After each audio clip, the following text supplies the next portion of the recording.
సిగ్గులేదు ఈ ప్రభుత్వానికి. డ్రగ్స్ విషయంలో మాట్లాడేట నైతిక అర్హత ఎక్కడో చెప్పమని కోరుతా ఉన్నాను.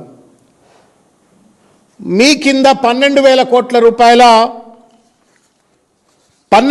కోట్ల రూపాయల విలువైనటువంటి ఒక డ్రగ్ను తెలంగాణ పోలీసులు పట్టుకోలా.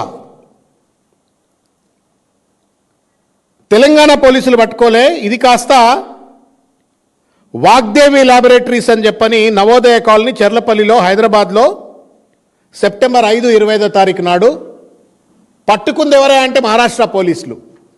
పొద్దున్న లేస్తే రేవంత్ రెడ్డి నేను ఈగలు పెట్టినా, ఈగలకు ఫోర్స్ ఇచ్చినా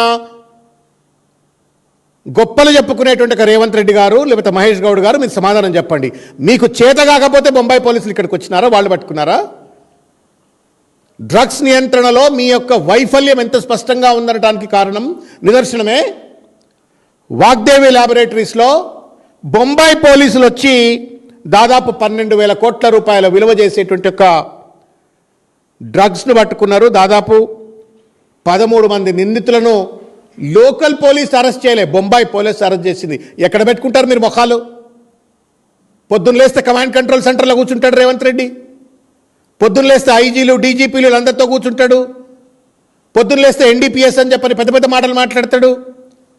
ఎందుకో 12,000 కోట్ల రూపాయల డ్రగ్స్ను బొంబాయి పోలీసులు పట్టుకున్నారు, ఎందుకు లోకల్ పోలీసు పట్టుకోలేకపోయింది? ఇది మీ అసమర్థతకు, చేతగానితనానికి నిదర్శనం కాదా? ఇది తెలంగాణ సమాజానికి మీరు సమాధానం చెప్పరా అని చెప్పని నేను ప్రశ్నిస్తూ ఉన్నాను. ఇవాళ